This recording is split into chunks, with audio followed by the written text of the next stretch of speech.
Hi, this is Rachel at Curtis Orchard here to give you our first beekeeping update of the season.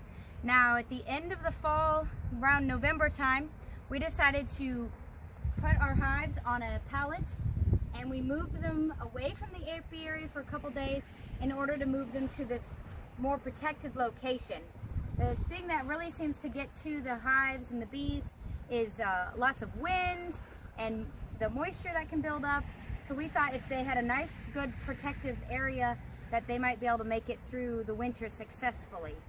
They can handle cold temperatures. It's just a whole mix of things that really can have a detrimental effect on the hive. So today I'm just looking in to see if the queens are laying and how many made it through well, and whether they need some food sources and reversal of boxes.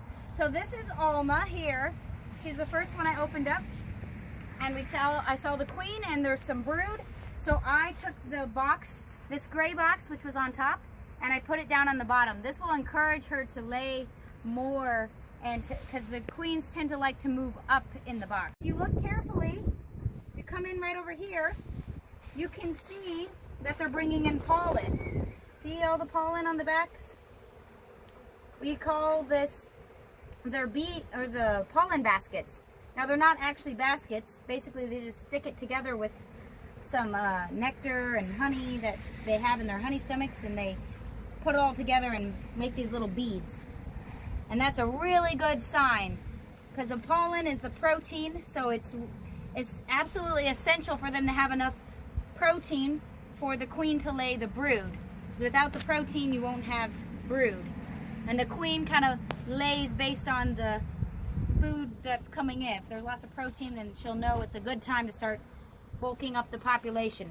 The population needs to double about every couple weeks in order to have a lot of bees for the blooms which are coming, all the pollination for the apple trees and everything else, and to get through the whole summer and to make it through another season. So very happy with this. This is a mouse guard here, and it's about time. We'll probably be able to take it off here pretty soon, and that just keeps mice from going in there. They love to make a home in a beehive because there's lots of food for them, but obviously we don't want that. So anyway, we'll open up the next hive in a second and I'll see if I can find the queen. Watching some of our swarm captures. This is also a swarm that we captured. This is Randy. It was a really late swarm, but we combined it with another capture that didn't have a queen at the end of last season. So that helped bulk up the population.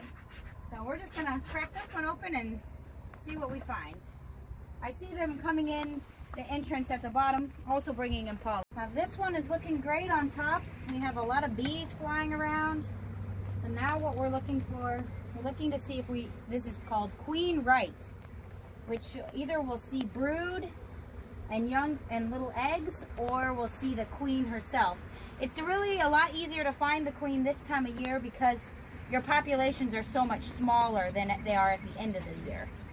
Even though we haven't found the queen, I'm not worried about it because we can obviously tell we have a queen because there's so much brood and eggs. You know, the eggs really are the indication. If we didn't see eggs, we'd be a little more concerned because it could have been 3 to 5 days since she last laid. So we're gonna just close her up, but we're gonna check the lower boxes. Smoke just helps calm the bees down when we're working on them. It's fairly light. There's a little bit of a gap there, so I can set it down without squishing a bunch of bees. I'm going to see if there's any brood down here. Because if there is, I don't want to reverse the boxes. If there's no brood and it's pretty empty, then I'll reverse the boxes. That gives me an opportunity to clean out the bottom board from any dead bees that may have been dropped down to the bottom. These girls have lots of honey left over.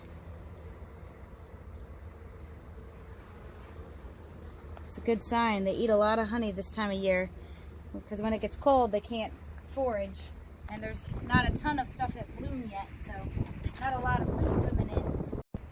So we're down in the second box, and the queen was here because there is new babies. You can't really see them where the bees are, but if I blow it a little bit, maybe you can.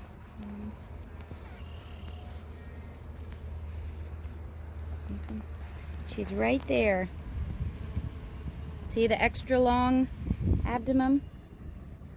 Let's see if she's gonna lay. Looks like she's looking for an empty space.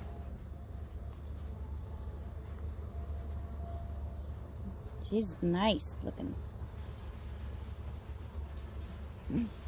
So we're just gonna close them right up and leave them alone. No reversal necessary at this rate. Pollen that fell off of the bees' legs right there. People eat it, they say it's supposed to be really good for you. It actually tastes kind of nutty and sweet.